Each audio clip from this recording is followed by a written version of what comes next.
အားလုံးပဲမင်္ဂလာပါခင်ဗျာဒီဗီဒီယိုလေးကတော့ Trappery ကို activate လုပ်နေလေးဖြစ်ပါတယ်ပထမဆုံး setting တွေကိုဝင်လိုက်ပါပြီးရင် activate ဆိုတာလေးကိုနှိပ်လိုက်ပါခုလိုမျိုးပေါ်လာရင်တော့ activate လုပ်လို့မရသေးပါဘူးခင်ဗျာဒါပေမဲ့အစိမ်းရောင် button လေးကိုနှိပ်ပြီးဆက်အသုံးပြုလို့ရပါတယ်တကယ်လို့ဒီလိုမျိုးပေါ်လာတယ်ဆိုရင်တော့ဒီမှာပေါ်နေတဲ့စာတွေကိုတေချာဖတ်ဖို့လိုအပ်ပါတယ်လူကြီးမင်းတို့လုပ်တဲ့အခါလူကြီးမင်းတို့ရဲ့ software ထဲမှာပေါ်နေတဲ့စာနဲ့အခုဗီဒီယိုထဲမှာပေါ်နေတဲ့စာကတူချင်မှတူပါလိမ့်မယ်ပြီးတော့ main form မှာပေါ်နေတဲ့စာတွေကိုတေချာဖတ်ကြည့်ဖို့လိုအပ်ပါတယ်ဖတ်ပြီးပြီဆိုရင်ဒါလေးကိုနှိပ်လိုက်ပါဒါဆိုရင်အောက်မှာနောက်ထပ်စာလေးတစ်ခုထပ်ပေါ်လာမှာဖြစ်ပါတယ်ဒါကိုလည်းတေချာဖတ်ကြည့်ဖို့လိုအပ်ပါတယ်ဖတ်ပြီးပြီဆိုရင်ငွေလွှဲမြင်ဆိုတာကိုနှိပ်ပါโอเคဒီနေရာကအရေးအကြီးဆုံးပါပဲ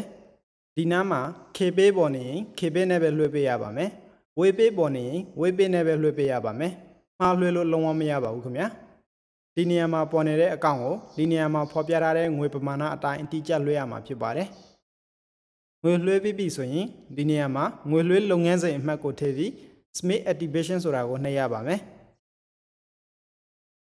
ငွေလွှဲလုပ်ငန်းစဉ်အမှတ်ဆိုတာက K-pay ဆိုရင်ဒီနံပါတ်တွေ Waypay ဆိုရင်ဒီနံပါတ်တွေဖြစ်ပါတယ်။အဲ့ဒီငွေလွှဲလုပ်ငန်းစဉ်အမှတ်ကို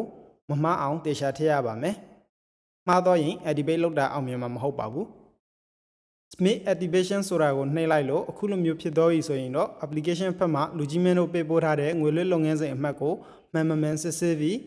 activate လုပ်တာအောင်မအောင် notification ပို့ပြီးအကြောင်းပြန်လာမှာဖြစ်ပါတယ်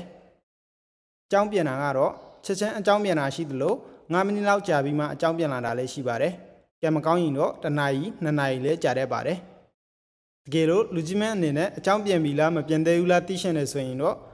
ဒီ activate ဆိုတာလေးကိုနှိပ်ပြီးဝင်ရောက်စစ်ဆေးနိုင်ပါတယ်အားလုံးအဆင်ပြေမယ်လို့မျှော်လင့်ပါတယ်ခင်ဗျာ